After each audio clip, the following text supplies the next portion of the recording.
Hey everyone, good morning, good afternoon, and good evening to all who all are joining us globally. Welcome to our another episode of samosachai.net. Before we begin, let's go through our code of conduct.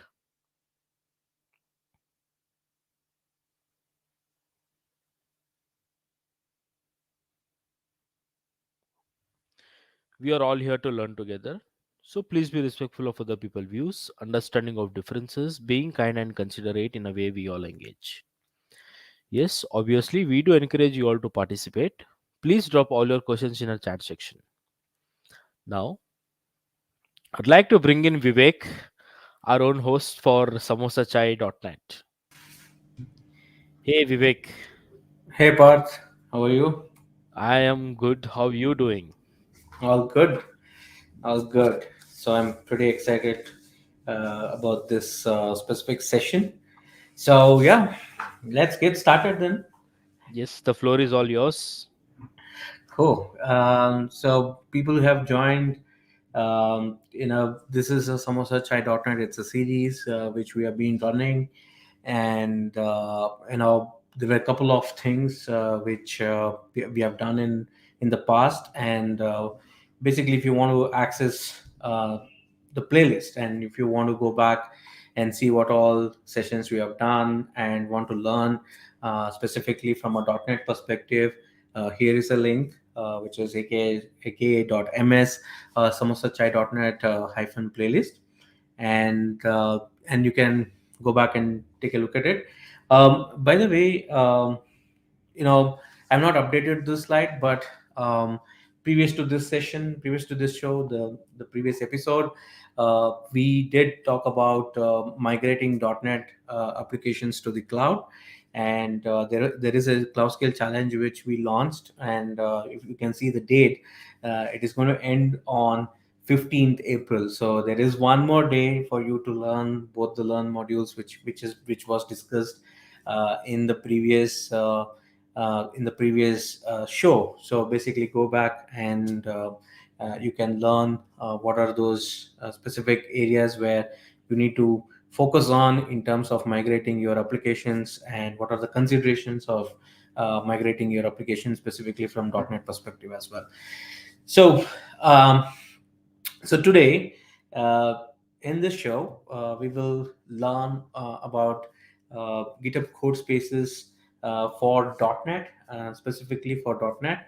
I'll not go very deep into Codespaces and show you all the aspects of Codespaces, but today it's more about understanding how you would go about doing something with respect to .NET, and if you're building something on .NET, and how do you use Codespaces, how to get started with Codespaces, and how you will spend time in terms of building those containers and other things with .NET.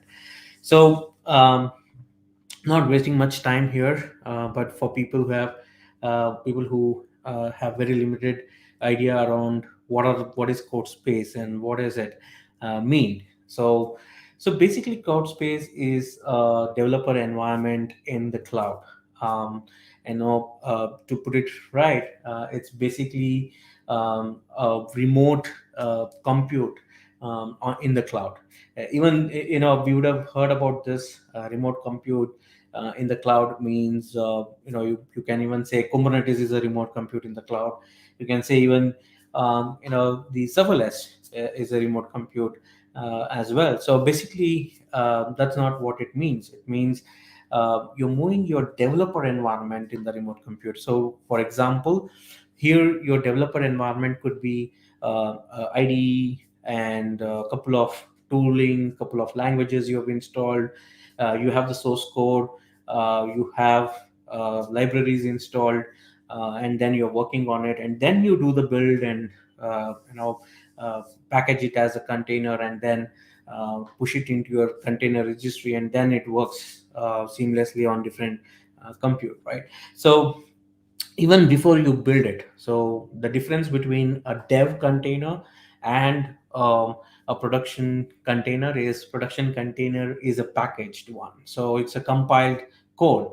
But here you have the source code, you have the which language you're using. Here you have extensions, you have the IDE where you're developing, and everything available in the container. That means you also have uh, the root access, root permission as well, but it is in the container and it is on the cloud and it is not on your machine. So we have always seen this, right? If I was a developer, if you were a developer in 10 years back, what we were doing is basically we were spending time in terms of installing all of these things. From a .NET perspective, we would install the .NET runtimes and other things, or from a Python perspective, we would install all the Pythons and create those environments and all those things, and a lot of other things which are required for you to build and deploy, right? So all those things which are required for building your application, and also some of these IDEs which you use, the extensions which you use in IDEs, right? So those are all things which you would install, and then you would continue with your development. But imagine you have team members who want to do that again. You have team members who want to repeat all of these things. It's going to take consume time, and probably some time to understand all the things which needs to be installed and all those things. But similarly, how about changing different machines, right? Probably I would connect to my code via my Mac, but also I have a Surface, and I go back and connect through Surface, right? So that is where code spaces come into picture. That is where you have your IDEs and language and tooling extensions and everything is built as a container. And once it is up and running, you would go back and access it, and once it is done, you will delete it, and you don't have to be worried about your system. Imagine you would install all of these things in your system, and you have to remove things and add new things, all of those things which was time consuming. And sometimes sometimes installations go wrong and on your development environment, and you want to you have spent a lot of time in clearing these things, right? So that is what uh, um, Codespace is all about. Let's see how to work with Codespaces and .NET. Let's spend some time on that. Let's go and create a repository. Okay, so basically we can say some um, blazor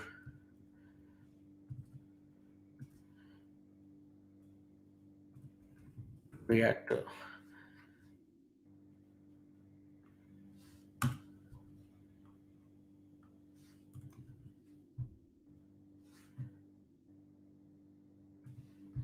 So create new repository.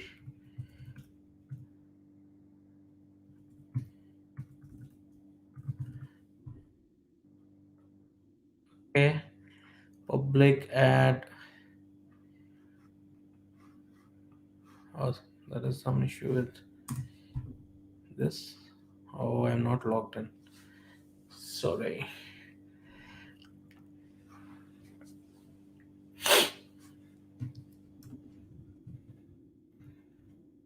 Blazor reactor app. Okay, so let's go back and try this out. I hope you are able to see this. And okay, cool. So we'll do a public one, we'll add readme, and we will just create a repository on GitHub. So I have a simple repository which has nothing. It's a blank repository. And if I have to start with development, specifically from a .NET perspective, I need to install the couple of extensions and couple of things on my laptop and then start with it, right? So if you are using code spaces, so just click on this code, and there is a code space, and then you go back here and just say create code space on main, and you will see it will get started.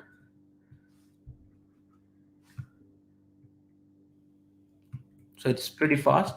So you have a Visual Studio Code on the web, and it is up and running. And basically, this is not my machine. It's basically a container for us to go back and develop something here.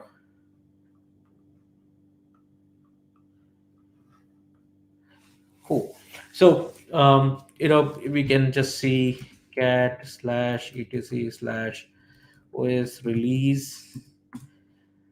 Oh, so OS release. So basically, if you see here, it is Ubuntu. That's not my machine. So this is a separate machine, which is a container which is available on the cloud.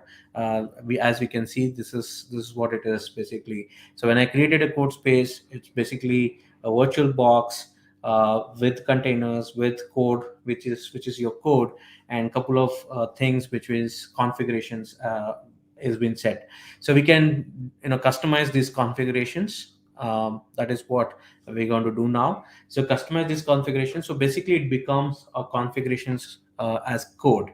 So we have always seen infrastructure as a code and other things, but here it is configurations as code. So let's go and first thing first. So what we will do is it's already having a .NET in this its version. So it comes with build with basic things built. So a couple of things are already there, so you can easily go back and reuse all these components which is there. So we can configure a couple of things. One, we will go and create a blazor app first, and then we will set up the dev container configurations. We will see how to configure a completely new container with all the configuration set. So to do that, we can just first focus on um, how to get started with um,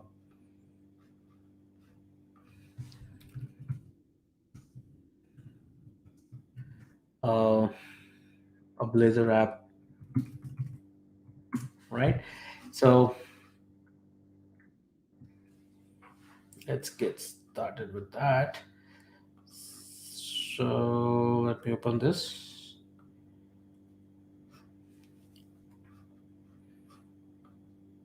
Cool. So let's go and say .NET new blazor server hyphen output blazor. We can call it as blazor app, and no HTTPS with 7.0. So basically, I'm creating a new Blazor app. It's a simple application.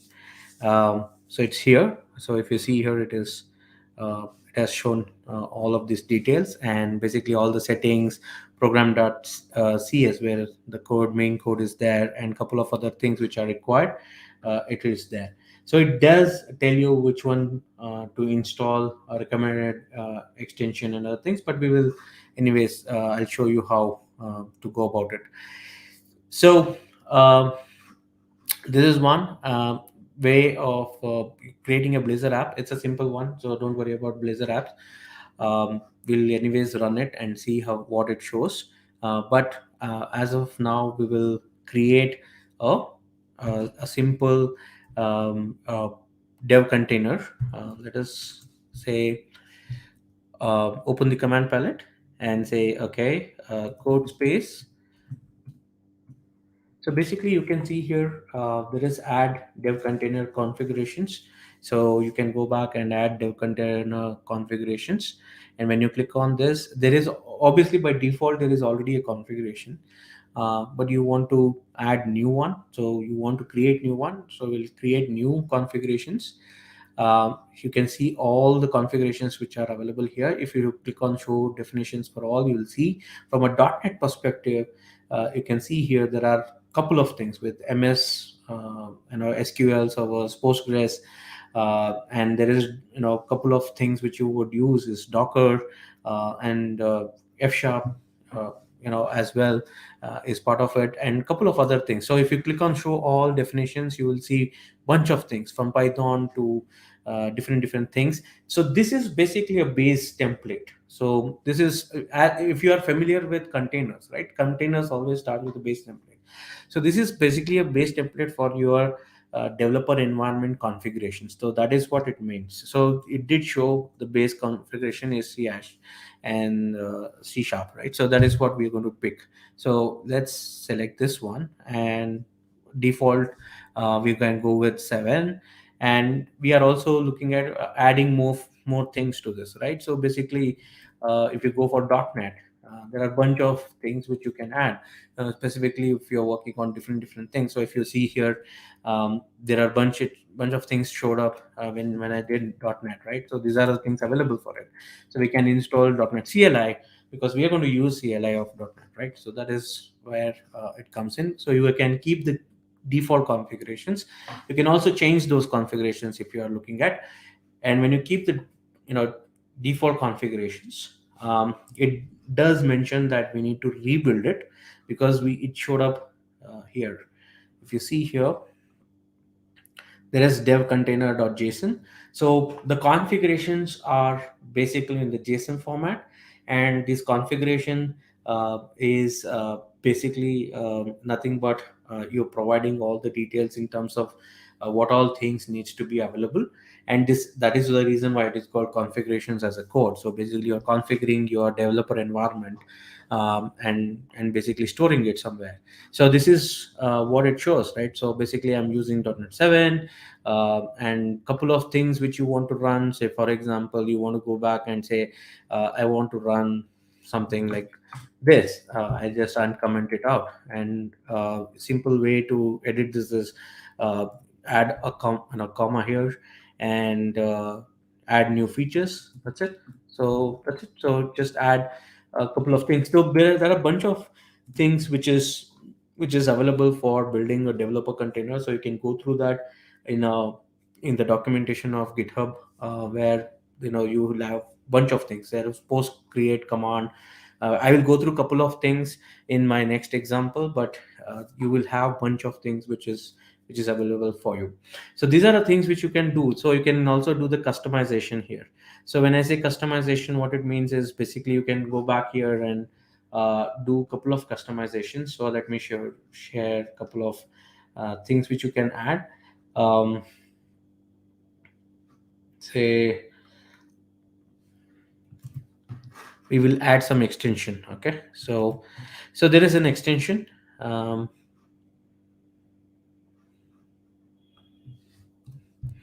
so we'll open up this customization, we'll add a comma here, and there is a comma here, so we'll remove this comma, right? So this is here, this is here, correct? So basically, this is to add configurations here, right? So basically, you are adding a code spell checker. So if you notice here at the bottom, right, bottom of this service, right? So basically, if you go to the bottom of this, there is no code spell checker. There is nothing like that, right? So basically, if you want to add that spell checker in that, I'm adding a new extension here. You can add multiple extensions like this. So for example, you want to add um, an extension, say for example, to do highlighter, right? So let me show you what does that mean, right? So let me open this.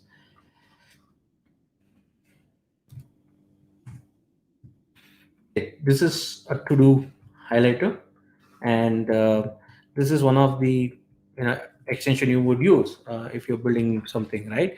How do you find the ID of the VS Code extension? Is basically, if you come down here in more info, you will find unique identifiers.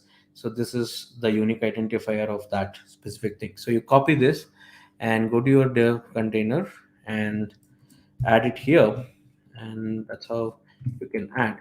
So we'll see how to do what to do does. This is one way of doing it. and I have not done the rebuild of this. So basically this is just I'm editing some of the configurations, I'm adding some of the configurations into the you know VS Code, into the service which a dev container which I have. Okay, this is just for indentation. So yeah, so basically I have 7, I have configurations done. I've added some extensions which is required for the development perspective, and then I'll go into the program and say to do add more counters. Okay, so basically I'm just adding a to do here, and there is no to do highlighter yet installed. So basically this is done. Now what I will do is I have the dev container ready, I have the code ready to execute this, and everything is ready. I need to rebuild this so that I can see all the changes which are done is available. So basically I'll go again, open um, in command palette, and rebuild the container.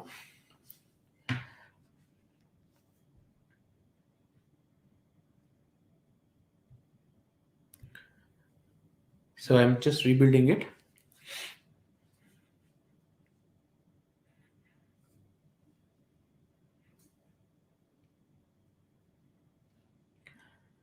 So what I'm doing is basically I had the code, and I just created a simple um, repository in GitHub, and I basically went ahead and created a code space.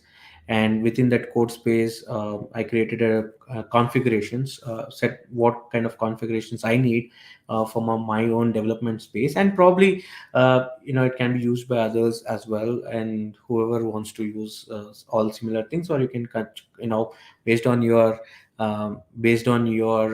branch, you can actually make these changes as well. So that's something. So this is taking some time because I've added a couple of things to it. So this is where you know you'll be using all the .NET related stuff, and it's building image. Okay,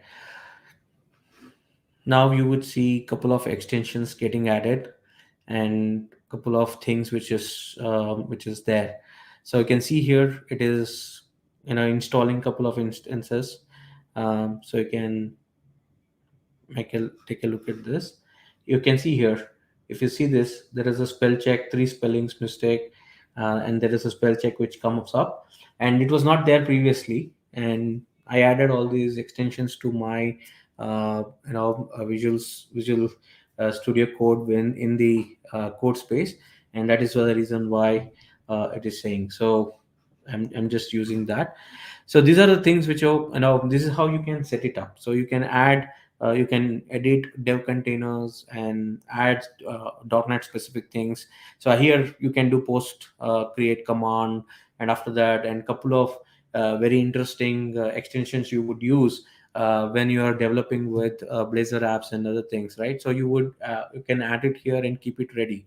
So now what I'll do is basically, if you see here, I can also go and say add, and GitHub add, and GitHub status, and you can see there are a bunch of files which is there.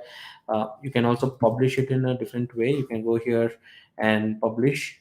If you click on this source code changes which is there, you can publish, because we haven't committed all this code. All we have done is basically we just created all these files, but we didn't commit it because we were testing it. So now we are, so this is a pure development, right? I know this is work, this is fine. We'll go ahead and commit this one, right? So this is GitHub status, and what it will say. Okay, fine, cool. There is I need to commit new files. So done. Then there is GitHub status, and you need to push. So this is I'm a CLI guy, but You can also push it from the Visual Studio as well. So you can just go back and push it. So when I do this push, what happens is your code comes on to uh, into your repository. So now you have dev container repository here, and now I have um, the code spaces done. So now we'll go back to Blazor app. You'll see all this Blazor app content is here, and what we will do now is basically say .NET watch. So basically I'm running. So it runs, and it gives me a link where the URL for that specific thing will be shown.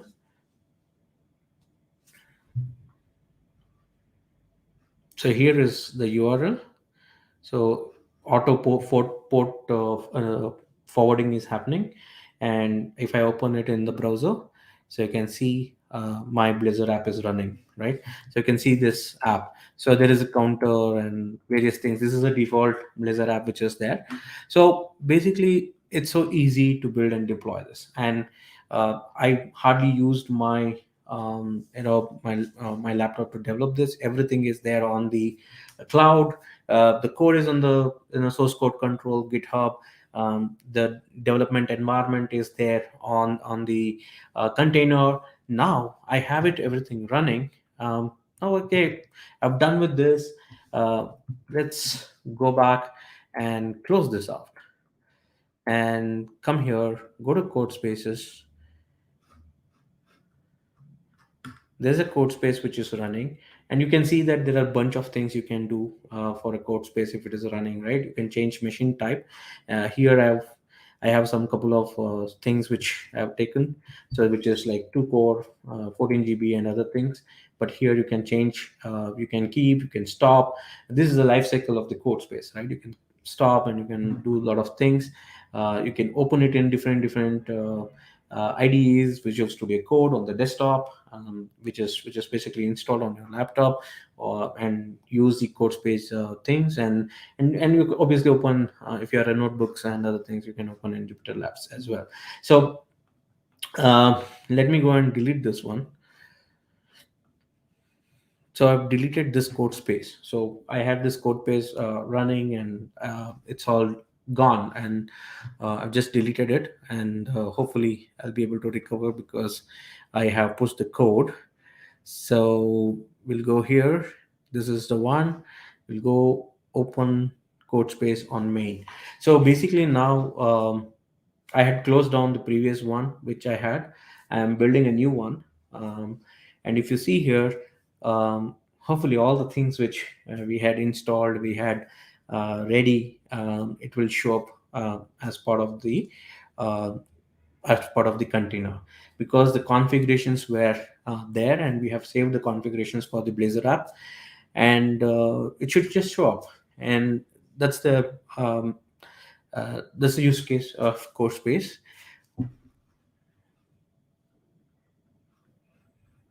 As I told you, it will take some time to build.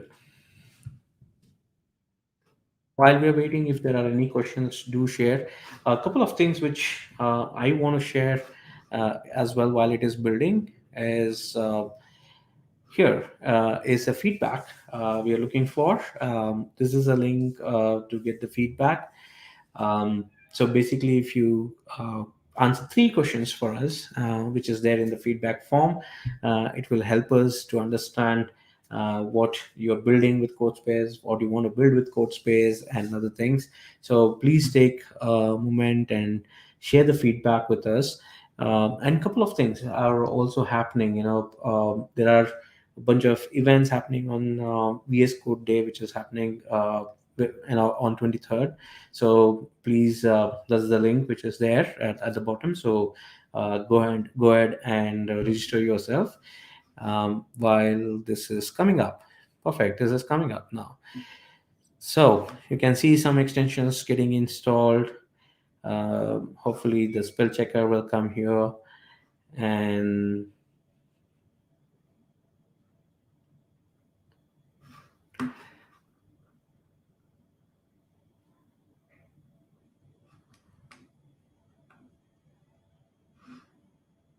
Yep. So here is a spell checker again, as I told you.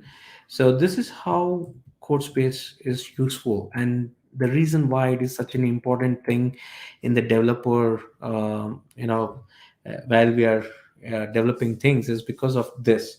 It's because this particular repo, now even you can go back there and just spin up a code space, and you can also edit this in your own space. Like you can go and fork my code, and use the same environment which I'm using.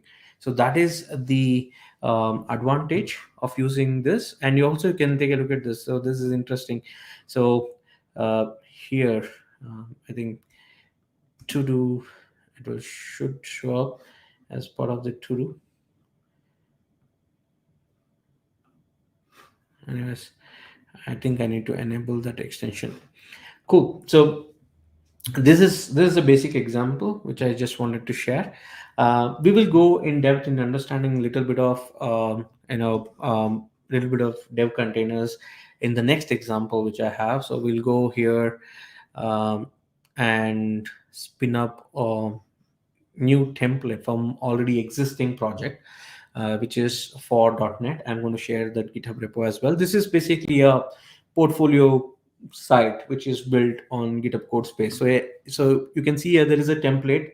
So you can just open this template. It is built on the same Blazor app, and everything is all the same. So it's basically a couple of code uh, which is there, and it's again open in GitHub Codespace. You can open it directly and see what it is. And this is a basic example. So how does it work is basically use this template and create a new repository and say profile app, and include all branches if you want to, and then create a repository. And that is the one of the thing about it is it's not just about copying through all the branches, because basically you can also choose which branch is required for you to build code space, right? So they could choose, okay, I want to build this code space in this particular branch only for testing, for way building something and all those stuff. So that is something which you can think from reducing the time of the build and other things, right? So reducing the time of getting these things done. So anyways, so this is a simple profile app. And again, as I showed you, you can go back here and create a code space for this particular thing. The only thing is, this is already having the dev container ready up and running.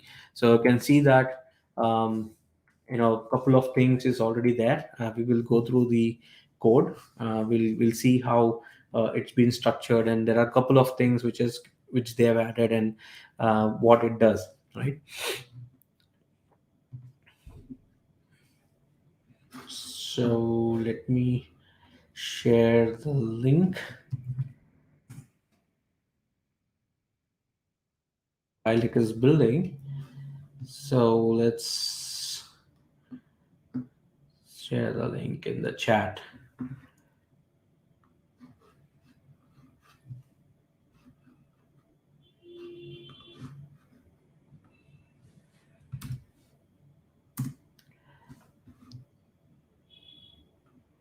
So here is the feedback link. So uh, please go ahead and give us the feedback, and do join us for the VS Code Day as well. And there are a couple of more events happening. So go back and spend time on that. Okay, let's see while this is coming up. We can actually see the code here. So you can notice one of the thing here in this particular repo is basically there are three different files. We had only dev container.json when we built it from scratch. But this is already an existing application, and it has a couple of things. One is Docker files, and one is post create sh, right? So how you can use all of these things in the in your JSON, which is configurations. Here is the configuration. So basically you would go back and use Docker file and add those variants you are looking for. And then there is port forward the once it is up and running, you can forward it to the these things. And basically this is running locally, this can run on the Azure Static Web App. So that is what you are mentioning here. And there are a couple of things which is required. So you are installing the CLI, Azure CLI, GitHub CLI, and your some of the things are built on Node.js. So you are also using Node.js here. This is very important. There is common utilities. Obviously, if you see OMySH, ZSH, right? All of these things are environments you use, right? So basically, if I have to show you,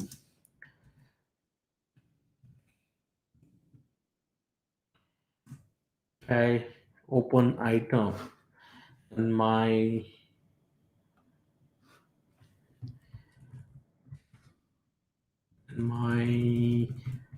laptop, I'll just show you this. So if you see this basic, all this is say document and repo. See all this blue color thing you are seeing, right? So all this thing is basically from the OMISH configurations, which I have it on my laptop, and you can actually bring that configurations to um, to to the uh, to the container which you are using, and basically you can use all of these things as well. So this is what common utilities are, and there are couple of more features installed. And you can see there is bunch of extensions you would use. I mean, I would use a lot of extensions. So there are at least 10 extensions which I have Docker, and I might have Kubernetes, and I might have for .NET specifically, I would have intent getting intent ready and all those things. So bunch of things you would install as part of the development environments, right? So this is something which you would add. And there are a bunch of other things with respect to post create command. So there are where you would run something after the uh, container has been created. So you want to run something. So this is the post create command, which, I mean, the shell script which you're going to run. So you're setting up all these things in your configurations.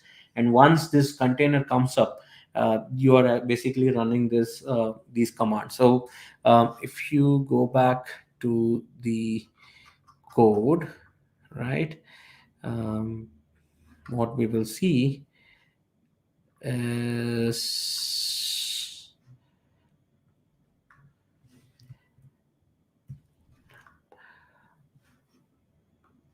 you will see this, right? So we did see these three things. One, there are a bunch of configurations you're going to do. This is a script which is going to run after the container gets created. So you all have these kind of scripts, and we are going to do it, and we're going to run, restore, and build it and run it. Your application is running in the background. You are coming and coding here. You're making changes, everything you do, and you close it and delete the you push the code and you delete the code space, and you don't really need it, or maybe you need it, so you want to keep it for 30 days or for 60 days or something like that. So you can uh, decide based on that. So if you can see here, there are plugins and themes which is being installed. This is what is there on my item as well. So basically you would do all of these things here. So anyways, this is the container we are going to use. If you see, this is still building, or it is built, I don't know, let me check.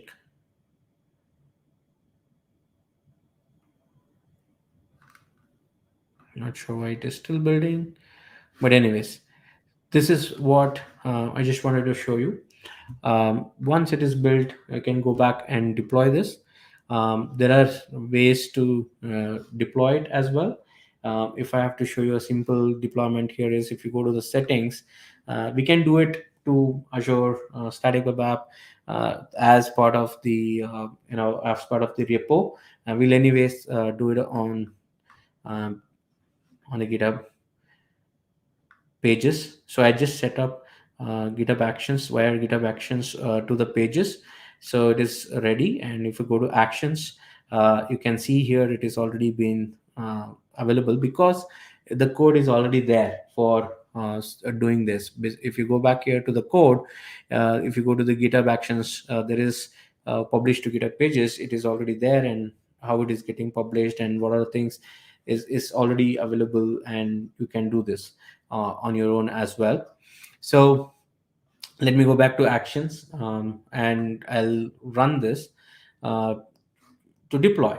So basically what I've done is, you have the code, you have the code, and somebody has already built the configurations. Somebody has already have the GitHub Actions set for it. So all you have to do is basically, you come here, take the code, make changes, update. Once you have updated it, probably you can have, once somebody to make changes, it just runs GitHub Actions to publish this into the QA environment and other environments where people can go back and test it out as well. So everybody can see once you make those changes. And either ways, you can keep the container, development container running, or you can go back and delete those containers as well. So let's hope this has come back. No. Cool. So basically what it does is, it does a couple of steps. So build and deploy. So it is building and adding a couple of things, and it will deploy. So so ultimately, what we have done is, basically, if I have to go and show you.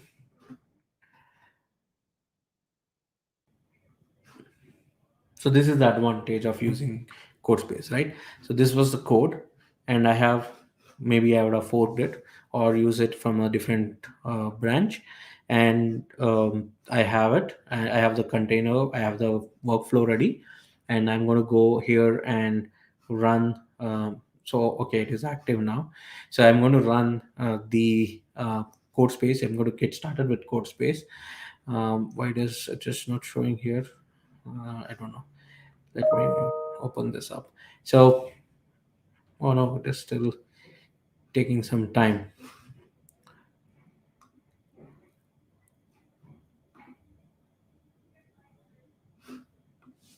Let me go to GitHub.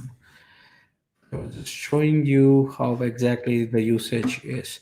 So anyways, this is there, it is running, and once it is done, you're going to delete this and probably keep it for some time and have it, but you are going to delete it.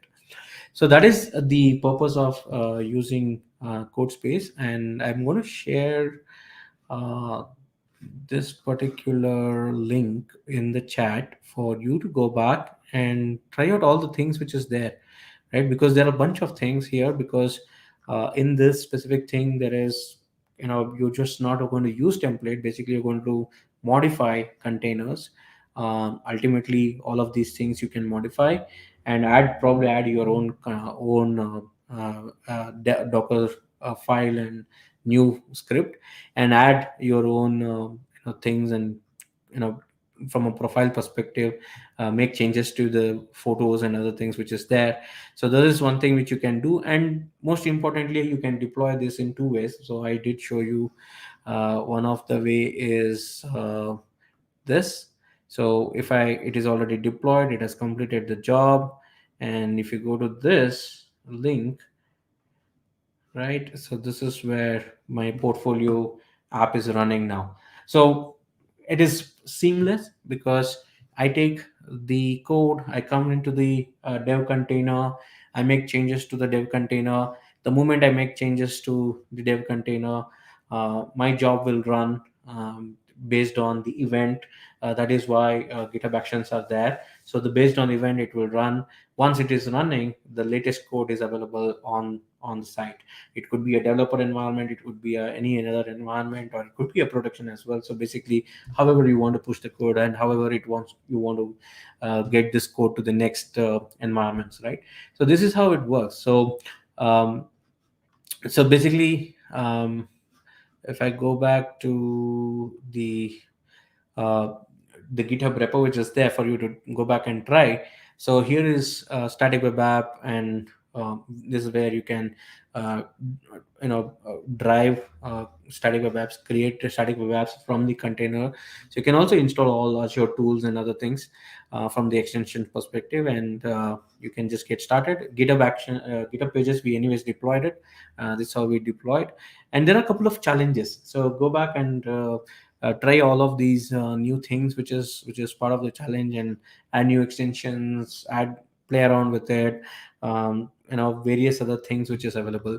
So from a .NET perspective, all I would say is when you go into the dev containers, so basically, while you're creating code space configuration files, create new configuration. So bunch of things are available here from a .NET perspective. So if I have go and say C hash, there are a bunch of things which is there. So pick one which is close to your work, and there are a bunch of things which you want to do, Azure CLI, various other things which you want to take forward. So all these things you can pick it up. So that's what I wanted to share. And yes, if you have any questions, please drop those questions in the chat. While I answer those questions, please go ahead and provide us the feedback uh, for uh, for code spaces as well. If you have used it, give us the feedback, or if you have any specific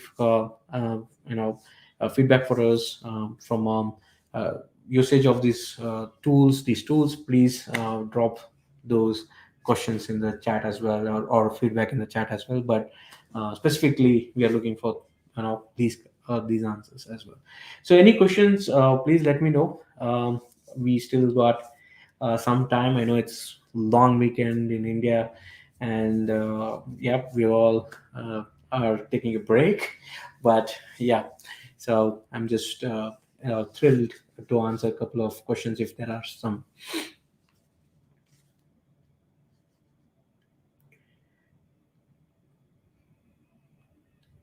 Cool. I don't think there are much questions in the chat. So thank you for attending this session. We will have a couple of more sessions from a Somerset Chai perspective. We will have different hosts coming in as well. So it's going to be interesting. So until then, take care.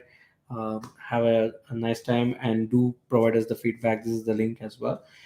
Thank you very much for joining in. Thank you, Pat, for hosting.